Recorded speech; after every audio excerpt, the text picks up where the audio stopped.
Hi, everyone, and welcome to the Truth About Psychiatry. This is video number 14, and today I would like to talk about the therapeutic state. This is what Szasz wrote about frequently, Thomas Szasz, in his books and his articles, is that psychiatry, um, besides being a pseudoscientific system of slavery that masquerades as a medical profession, it is also an arm of what Szasz often referred to as the therapeutic state, which is sort of a new form of totalitarianism. Um, it's recognizable in other regimes such as Nazi Germany, Soviet Russia, um, and Szasz has a lot to say about both of those regimes and the similarities of psychiatry in all of those regimes. Um, so to lead into a discussion of the therapeutic state, there are a couple of books by Thomas Szasz that I would like to discuss, and I'd also like to begin with a couple of quotations that I think will be useful to keep in mind as we're thinking about what the therapeutic state is, and why and how psychiatry fits into that, and why it's so tyrannical. So, um, as I was reading through some of my notes on these books, a couple of quotations came to mind. One is one of my favorites from Ezra Taft Benson, a former prophet of the Church of Jesus Christ of Latter-day Saints, former president of the Church of Jesus Christ of Latter-day Saints. And he had something that I think goes to the heart of the matter, in opposition to, well, that goes to the heart of matter and shows the opposite, the true Reformation in juxtaposition to the way that psychiatry, psychology, the therapeutic state, and lots of things, lots of man-made methods fit into this juxtaposition of how the Lord works versus how the state works, or psychiatry works, or other things like that. So this is what he had to say. Quote, "The Lord works from the inside out. The world works from the outside in. The world would take people out of the slums. Christ would take the slums out of people, and then they would take themselves out of the slums. The world would mold men by changing their environment. Christ changes men, who then change their environment. The world would shape human behavior, but Christ can change human nature." I love that quote because that's how the Lord works, is changing us, changing our hearts from the inside, through His love, through His sacrifice. And that's an internal change that is available to everyone who comes unto Christ and will repent and change. And it stands in stark contrast, and it's an invitation, and people are free to choose to come unto Christ. They're free to choose to repent, and they're free to reject that invitation. And all of that works in direct opposition to, like I said, how the state, psychiatry, things that work from the outside in, trying to change human behavior from the outside. And I think it was Edmund Burke, I think I might have mentioned this before, he has something to say about the less, well, let me just look it up real quick, because it pertains to what we're going to talk about with psychiatry. Chains, moral appetites, moral something, let's see, here we go. So, men are qualified for civil liberty in exact proportion to their disposition to put moral chains upon their own appetites. So this would tie in with Benson's "The Lord works from the inside out."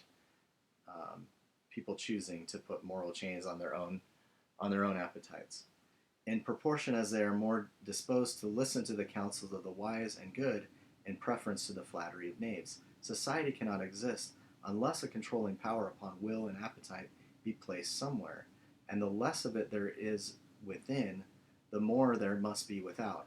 It is ordained in the eternal constitution of things that men of intemperate minds cannot be free. Their passions forge their fetters. So this is just an argument for a virtuous society. Without virtue in a society, there will have to be some sort of, since there won't be chains on the moral appetites, or moral chains on the appetites, there will have to be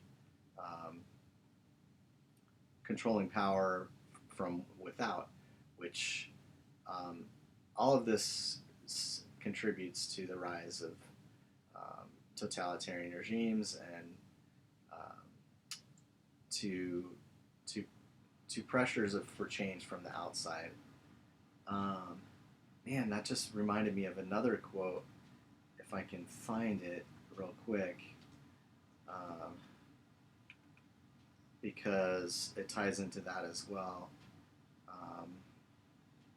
So from a former apostle, Elder Neil A. Maxwell,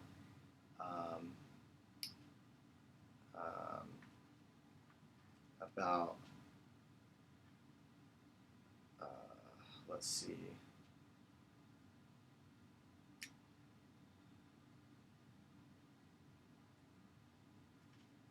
about how the lack of internal control that leads to more external control by government force and so forth. If I can find it, I know the general idea. Basically, about something about playing God. Gosh,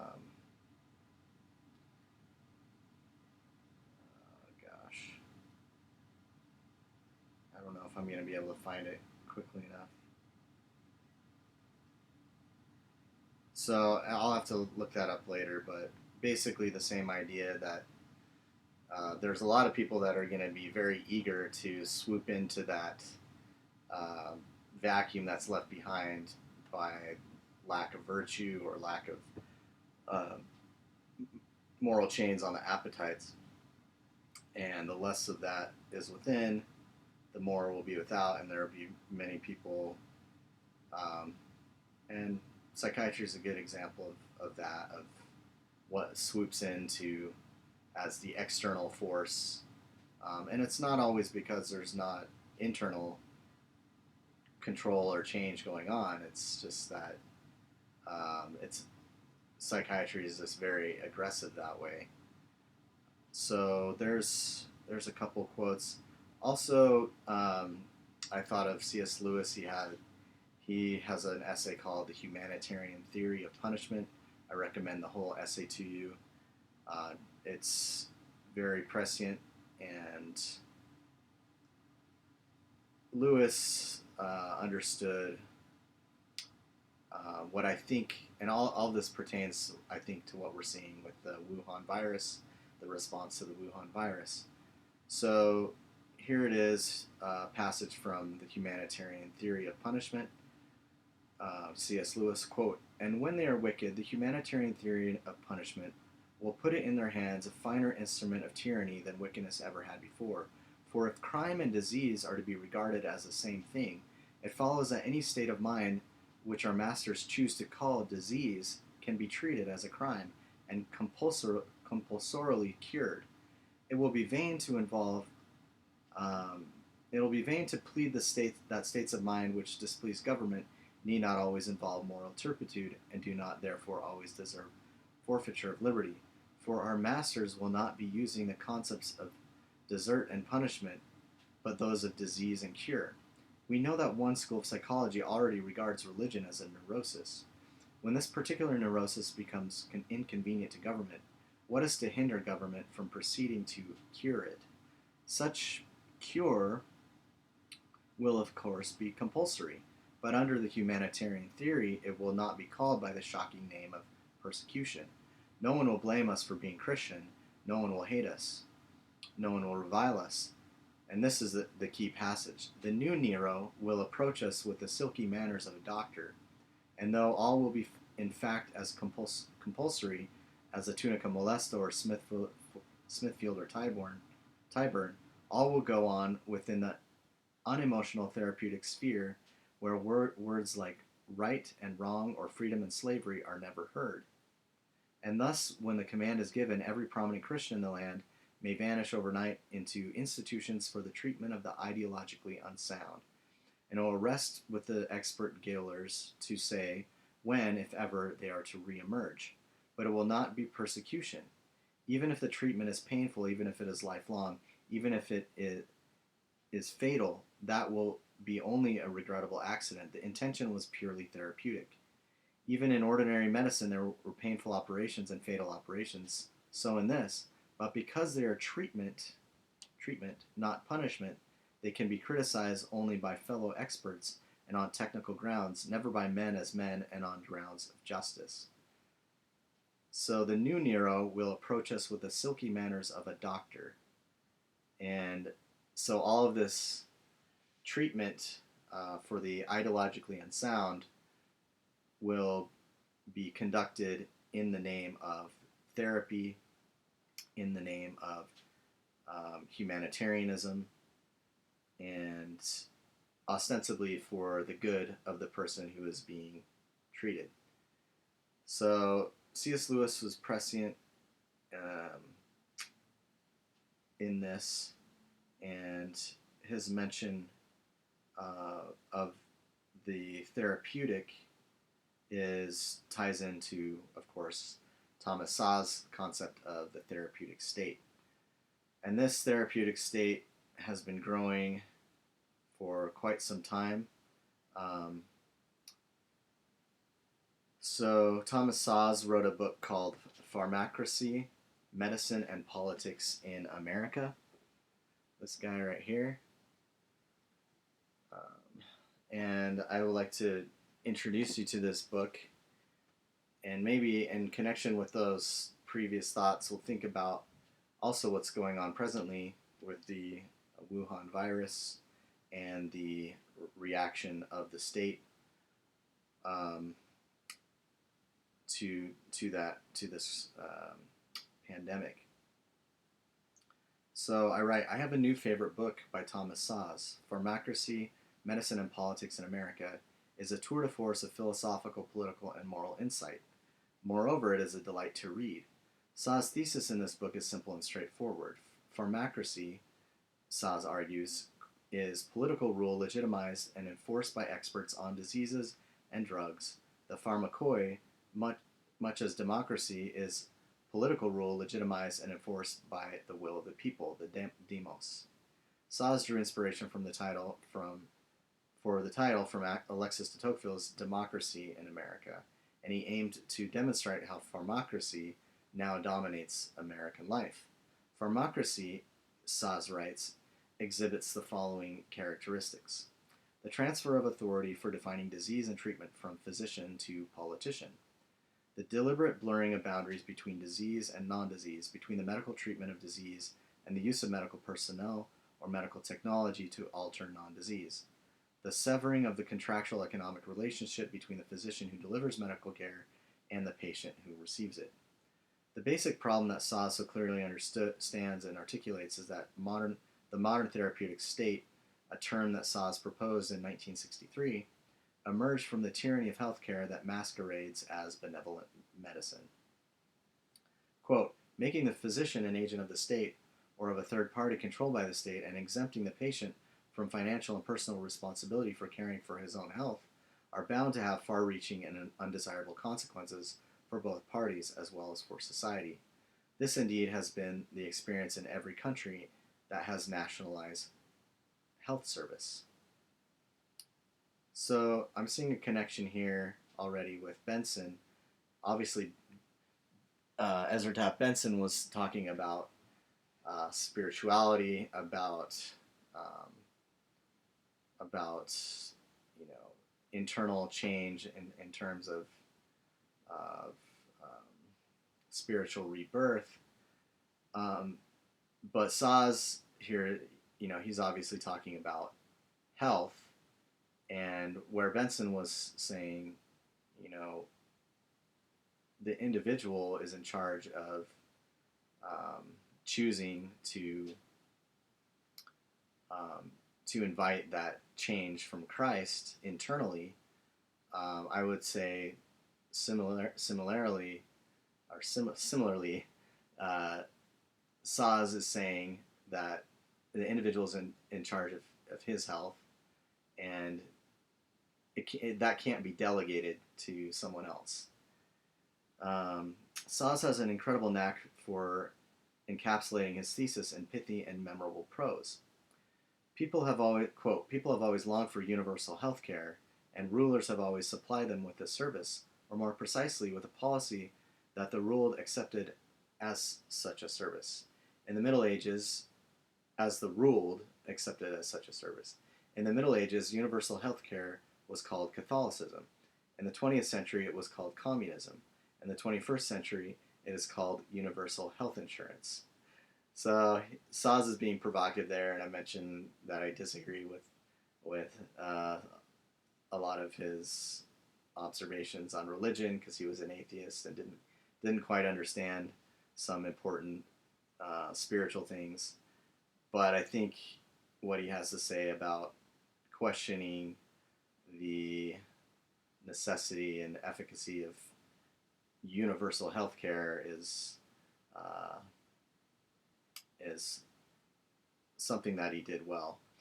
His insights regarding the modern healthcare system are well worth pondering. Quote, "Everyone complains about the direction in which our healthcare system is heading, yet no one wants to recognize the two major sources of the problem: the medicalization of everyday life, that we talked about in the last video, and the fundamentally unsound character of the system by which we pay for medical services. The cost of the care increases relentlessly while its quality declines. More and more patients are dissatisfied with their care, and more doctors are unhappy about practicing medicine. As long as the medicalization of everyday life continues, this trend cannot be reversed." Furthermore, Szasz draws upon a capacious knowledge of Western literature, philosophy, and science. He cites Plato, Aristotle, and Cicero with the same facility that he cites French playwrights, Russian novelists, and Mark Twain. His grasp of medical and scientific literature is no less impressive. In this volume, Szasz devotes particular attention to the theories of Rudolf Virchow, who we've talked about in previous videos, the father of modern pathology. Each of his sources contributes to the aim of this book, namely, quote, "to show that the effort to medicalize life is not only cognitively ill-conceived, it is also politically perilous. Conflict," Szasz continues, "is intrinsic to human existence.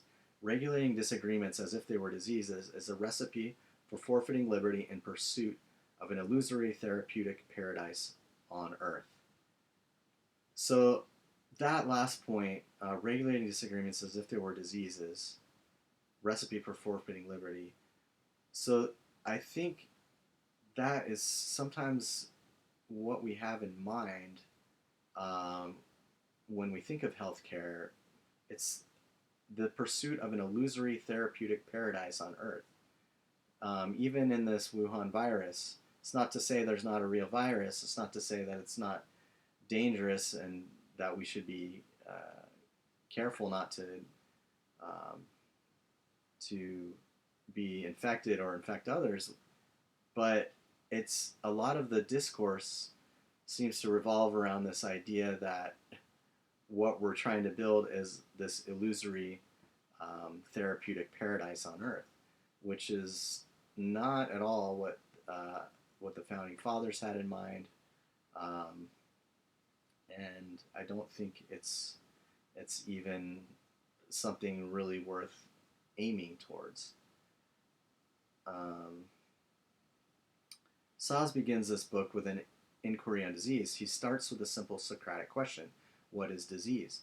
What follows is a stimulating survey of medical history and a trenchant analysis of the word itself. Szasz concludes that, quote, "virtually every wrenching personal experience and socially undesirable behavior is being diagnosed as a disease and discovered to be treatable by an intervention classified as healthcare. Szasz is careful to distinguish between scientific medicine, whose object of study are diseases that affect human beings, and clinical medicine, whose objects of study are persons, usually called patients. This distinction is important because scientists undertake to understand the nature of disease or what disease is, whereas clinicians view people through the lens of diagnosis and treatment. Diagnosis, it turns out, is the currency of the therapeutic state. And that's what I see now with the Wuhan virus, turning to our virologists and immunologists and scientists, the experts, the clinicians, and even fellow citizens that are starting to simply view people through the lens of diagnosis and treatment, or viewing people rather than seeing human beings as dignified moral agents or children of God. They're just a clump of cells that, a potential walking virus carrier. So this lens of, I think, the therapeutic state just magnifies this this view of people. Quote, emperors, dictators, and democratic governments alike finance wars by creating excess money, that is, by monetary inflation. Similarly, therapeutic states finance their wars on mental illness, drugs, and other bad habits or unwanted behaviors by diagnostic inflation. During the past 20 years, numerous authors and publications in professional journals and the popular press alike have criticized and ridiculed one or other aspect of the medicalization of life, without, however, telling us what they regard as the objective standard of disease. So Szasz wanted to get really clear on what disease really means and to separate it from the metaphorical uses of disease that the therapeutic state employs to increase its own power and to really, for, like, you think about who profits from the therapeutic state, who profits from the continuing expansion of so-called diagnostic categories. Certainly not the individual citizens. So, continuing on, in Pharmacracy, Szasz devotes a chapter to the problematic concept of disability before delving deeper into psychiatric medicine, philosophical medicine, and political medicine. So yeah, that's an interesting chapter. Check it out if you're interested. On even the way we talk about disability is, I think Szasz says, is informed by the therapeutic state. So these chapters on psychiatric medicine, philosophical medicine, political medicine, these are his richest chapters, and I'll share a few more passages to whet your appetite to read this book. If we count discomforts and deviances as diseases, we change the criterion for what counts as a disease and set the ground for steadily expanding the category called disease. Patients suffering from discomforts can classify their feelings of malaise, and diseases can try to convince others to accept their claims. Many prominent persons now engage in this kind of disease promotion. Some advertise their depression as brain disease, others their impotence as ED, erectile dysfunction. Still others their former drug use from which they are in recovery. Physicians and politicians can do the same with other people's deviance. Because physicians and politicians regularly function as agents of the therapeutic state, this is an ominous development. Acting in concert, they possess the power needed to convince, coerce, co-opt, or corrupt the public to accept the illness inflation they promote. Quote, practicing physicians, especially family doctors, must at least provisionally accept their patient's complaint of pain, malaise, fatigue, and insomnia at face value, as if they were the symptoms of disease. Worse, they are under duress to prescribe chemically active drugs for them, regardless of whether the patients have demonstrable diseases or, if they have such diseases, whether the prescribed treatment is effective, trying to make patients believe that something is being done for them. Physicians feel compelled not only to treat many non-diseases as if they were diseases, but to justify doing so by medicalizing the patient's complaints and establishing pseudoscientific accounts of their ailments in medical journals. Let us be honest, classifying non-diseases as diseases serves the economic, existential, and professional interests of the classifiers and is, to boot, socially expected of them. So this made me think a similar thing, the way that we talk about the Wuhan virus, now we're talking about coronavirus and we're talking about COVID-19. How does the way that we talk about it serve the economic, existential, and professional interests of the elite class, the experts and also the media that's disseminating this information?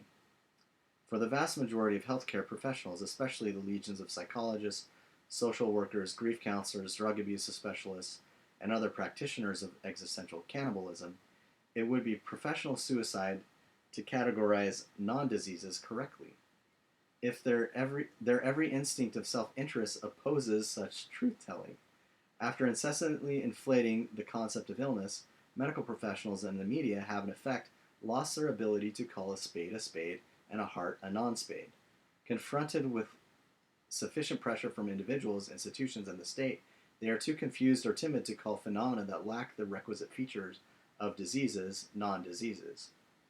So obviously the difference with the Wuhan virus is that it's an actual virus, it's actual disease, COVID-19 as it's called, as distinct from the fake diseases of psychiatry and the ever-expanding diagnostic criteria.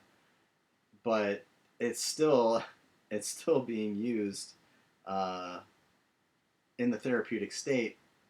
The combination of medicine and politics, or what Szasz calls pharmacracy, it serves the economic, existential, and professional interests, not of the people, not of the vast majority of people who are to whom this information is disseminated, but it serves the interests, as Szasz says, their every instinct of self-interest opposes such truth-telling. So I think a very similar thing is going on. Watching Anthony Fauci, Dr. Fauci, and then our local government officials combined with the therapeutic experts that we're all supposed to obey.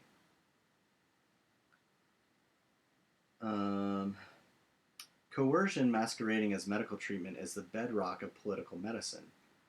Long before the Nazis rose to power, physician eugenicists advocated killing certain ill or disabled persons as a form of treatment for both patient and society. What transforms coercion into therapy?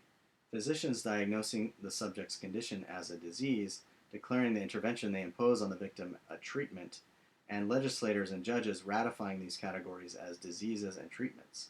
Simply put, the pharmacrats' stock in trade is denying the differences between medical care sought by the patients and imposed upon them against their will. In short, defining violence as beneficence. So violence as beneficence also makes me think of our one of the chief, I think, members of the therapeutic ruling class, Bill Gates, that his beneficent desire to see that all are vaccinated, and it's all, it's all for the good of there, and it's not there's not any thought of choice involved by people who it's supposed to be imposed upon people for their own good because they're experts, that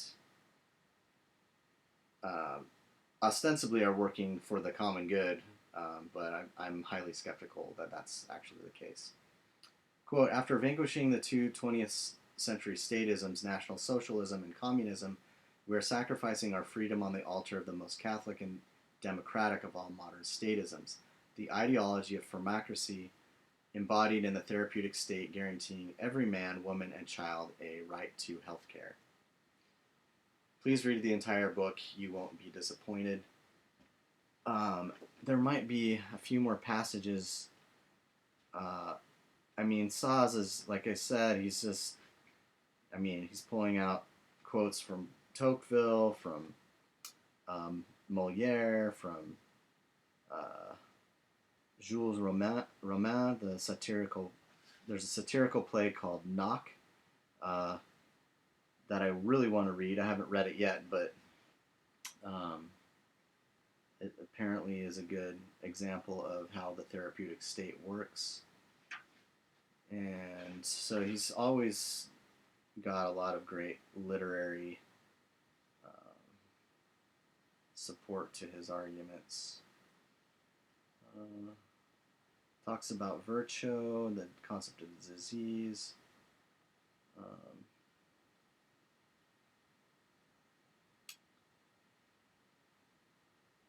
And the therapeutic state.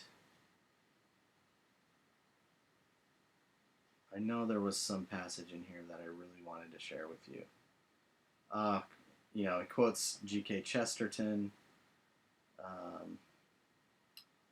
The madman, G.K. Chesterton put it so memorably, is not the man who has lost his reason. The madman is the man who has lost everything except his reason. Yeah. So, there's also a lot on what was happening in Nazi Germany, and how psychiatry. We've talked about this in previous videos, but Szasz shows how the therapeutic state worked in Nazi Germany. This is good. In the aftermath of World War II, stimulated partly by accounts of medical atrocities in Nazi Germany, partly by accounts of psychiatric atrocities in insane asylums at home, and partly by the medical social problems associated with abortion and homosexuality, there suddenly emerged a new branch of academic inquiry called medical ethics.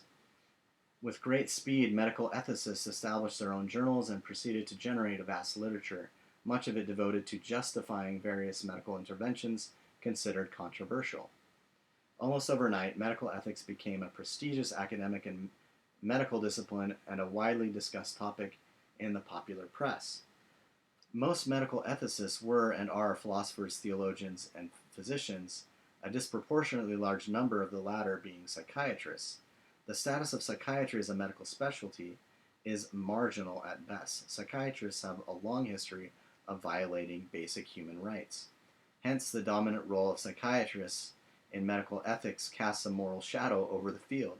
The ethics of medical ethics is further jeopardized by the fact that much of the work is done by agents of the government or by professionals whose careers depend on grants from government agencies, often the National Institute of Mental Health, NIM. We talked about the secret of NIM. The influence of that government agency on medical ethics and psychiatry has not received the attention it deserves. The very existence of the NIM implies that mental diseases exist. Or to use a different analogy, as the existence of the Vatican is premised on the legitimacy of theological authority, so the existence of the NIM is premised on the legitimacy of psychiatric authority.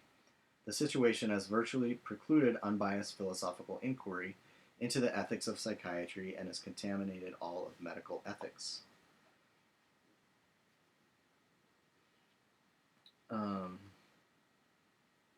He quotes Mortimer Adler.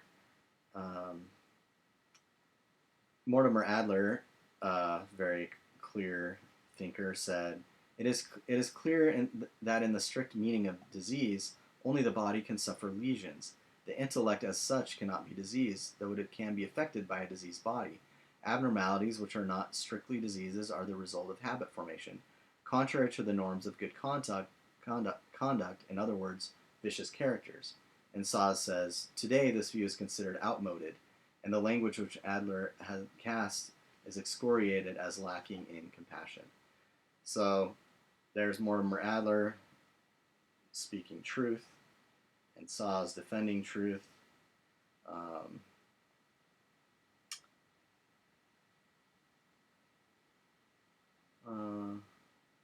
So here's a clarifying paragraph from Szasz. When I say that mental illness is not an illness, I do not deny the reality of behaviors to which the term points, or the existence of the people who exhibit them, the suffering the denominated patients may experience, or the problems they create for their families. I merely classify the phenomena people call mental illness differently than do those who think they are diseases. When a lesion can be demonstrated, physicians speak of bodily illnesses.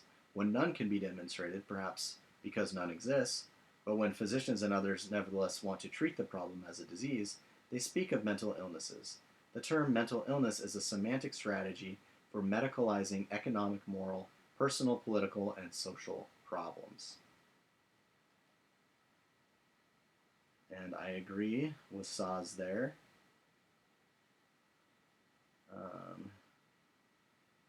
Szasz quotes C.S. Lewis again, of all tyranny is a tyranny sincerely exercised for the good of its victims may be the most oppressive. To be cured against one's will and cured of states which we may not even regard as disease is to be put on a level with those who have not yet reached the age of reason, or those who never will, to be classified with infants, imbeciles, and domestic animals. Lord Acton, the medicalization of politics.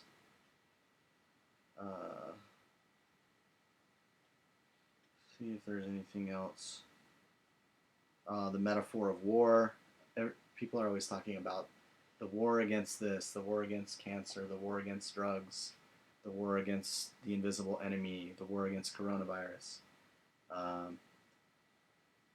So, this is good, and I thought of when I read this passage, I thought immediately of what's happening with the Wuhan virus. That, let's see. To understand our present dilemma, we must understand the growth of the American state, especially since the Roosevelt years.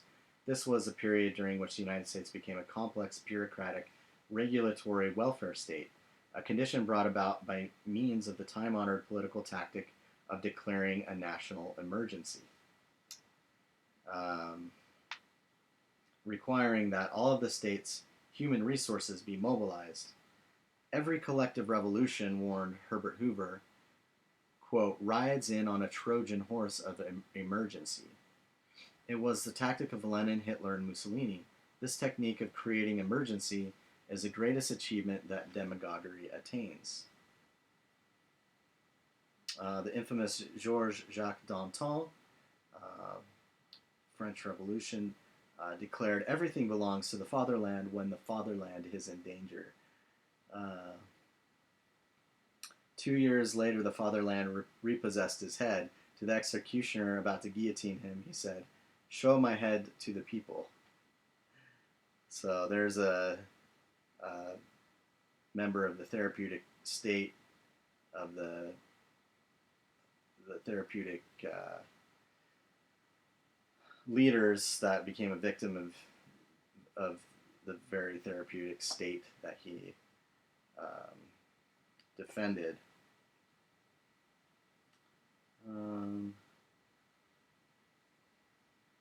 So yeah, Szasz even has commentary about the founding, which I find really interesting as well. Coercion as treatment. Let's see.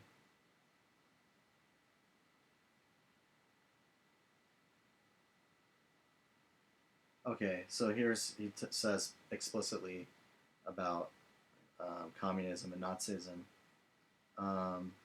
I want to emphasize here that I regard right-wing Nazism and left-wing communism not as two antagonistic political systems, but as two similar types of socialism, statism, one brown or national, the other red or international. Both kinds of statists were very successful in their efforts to undermine autonomy and destroy morality. The therapeutic state as a type of total state with a sacred and therefore unopposable mission is not a new historical phenomenon.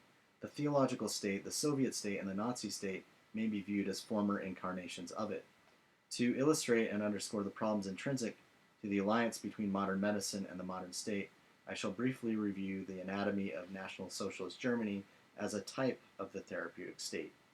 And we've talked about this in a previous video. He goes through and shows the role of psychiatrists in Nazi Germany, Hitler's obsession with health and with the well-being of animals, so forth. Szasz also talks about how the Nazis would refer to Jews and other unwanted groups as vermin, as kind of bugs, or as cancers. They would talk about it in these therapeutic metaphors. They wage this therapeutic war. And Szasz says, this is a crucial point. Once we begin to worship health as an all-pervasive good, a moral value that trumps all others, especially liberty, it becomes sanctified as a kind of secular holiness. This is something we talked about in previous videos. So, maybe one more.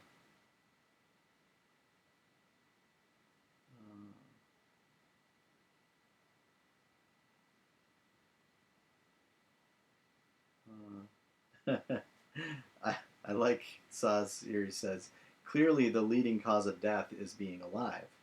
The therapeutic state thus swallows up everything human, on the seemingly rational ground that nothing falls outside the province of health and medicine, just as the theological state has swallowed up everything human. Lest it seem that I exaggerate the parallels between these two total states and the religious nature of the therapeutic state.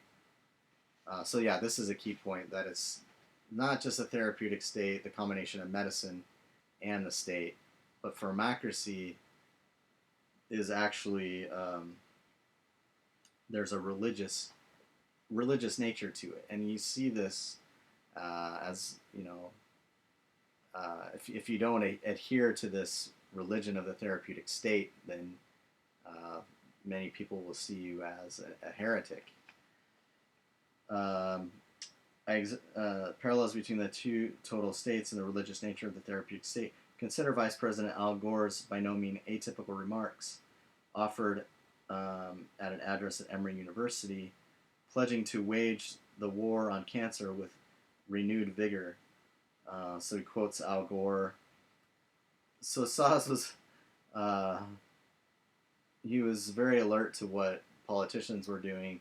Al Gore, Hillary Clinton, Jimmy Carter, people who believe that it was their job to be the therapist in chief, as he calls it. Formerly, people rushed to embrace totalitarian states. Now they rush to embrace a therapeutic state.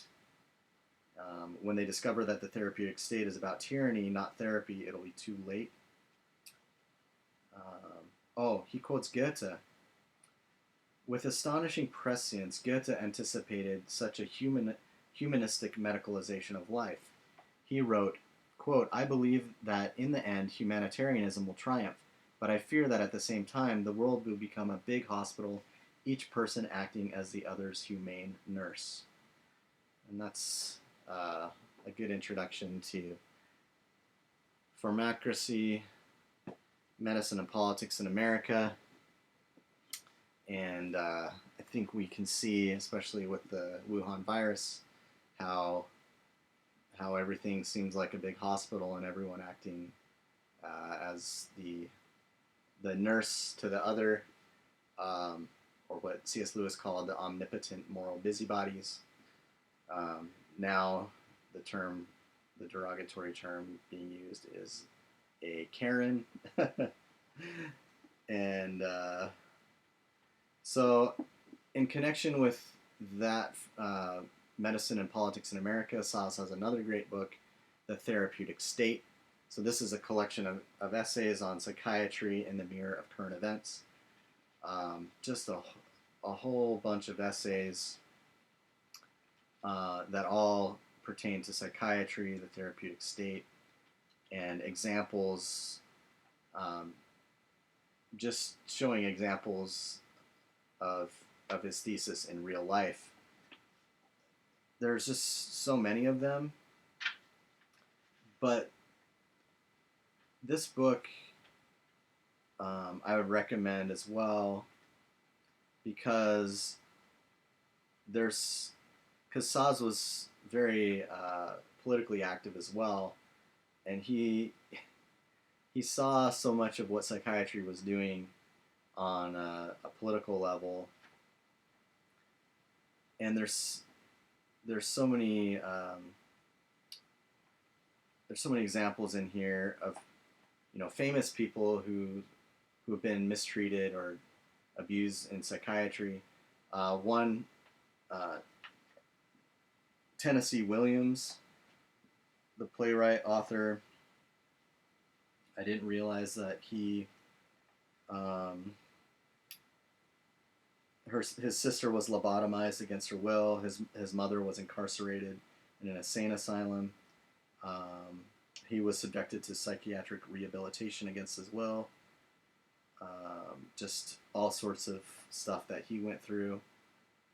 Szasz writes about the poet Ezra Pound. Apparently, he was also detained and abused grossly by psychiatrists over a long period of time. There's even an essay where Szasz talks about Elvis Presley, who also apparently a lot of the drugs that Elvis Presley had access to were thanks to his doctor accomplices. Wow, there's a chapter, Psychiatrist as Accomplice. So there's lots of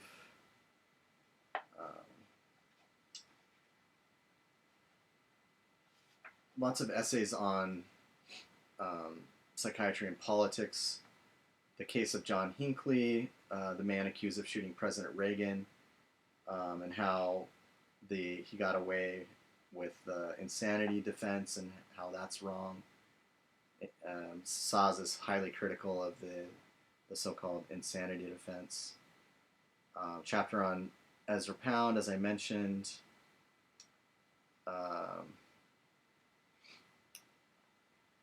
There's a chapter on the President Carter, Jimmy Carter and his wife, that I think is really interesting and maybe can help us to see now how the therapeutic state is continuing to grow through the presidency.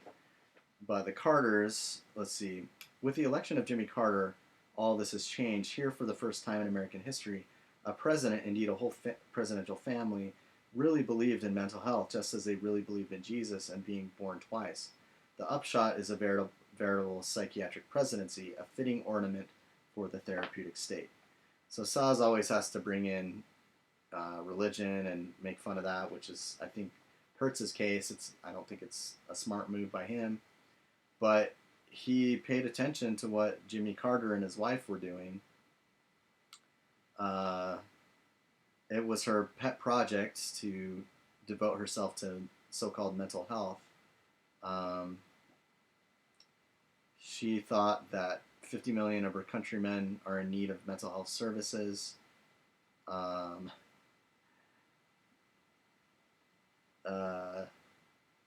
So yeah, wow, she was an interesting. They had a passion for mental health, so-called mental health, and I think we can see with the Carter presidency how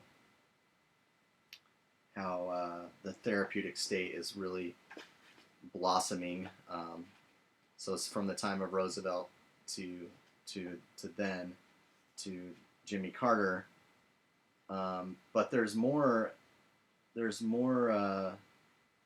on the presidency and psychiatry, and the use of psychiatry in politics.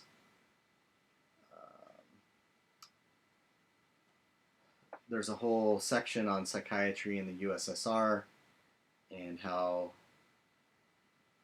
Soviet psychiatry, the comparison with American psychiatry and Soviet psychiatry. He even quotes a lot of Russian authors, including Alexander Solzhenitsyn. And Solzhenitsyn wrote, "It is time to understand that imprisonment of sane persons in madhouses because they have minds of their own is spiritual murder, a variation on the gas chamber, and even more." But so Solzhenitsyn, author of Gulag Archipelago, Red Wheel, lots of other books, was a fierce opponent of the therapeutic state in Russia. So, let's see if there's anything else. Some more on Ezra Pound. Quotes George Orwell and Animal Farm. And let's see. More quote George Orwell. There's just so many great essays in this book, and so many examples of in political history of how psychiatry operates in the therapeutic state. Elvis Presley, as I mentioned. So anyway, there's a lot in there, but the therapeutic state, psychiatry in the mirror of current events. If Szasz were alive today, he would be able to see so much more growth of the therapeutic state. And we're already beginning to see how the so-called mental health profession is taking advantage of the Wuhan virus. I think if we watch things unfold, there's going to be more and more talk of the mental health crises that are caused by the Wuhan virus, and that will give greater incentive for the therapeutic state to swoop in to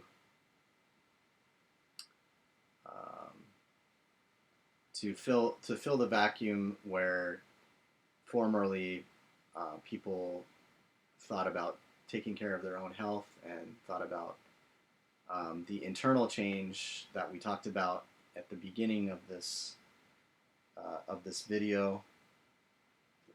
So just the reminder, as Benson said, the Lord works from the inside out, the world works from the outside in. The world would take people out of the slums. So the world would, with the therapeutic state, would really try to arrange everything with the Wuhan virus or with the mental health crisis that's coming. But Christ would take the slums out of the people, and then they would take themselves out of the slums. The world would mold men by changing their environment. Christ changes men, who then change their environment. The world would shape human behavior, but Christ can change human nature. So that's just a little bit on Thomas Szasz, Pharmacracy, and the therapeutic state, and I will see you next time.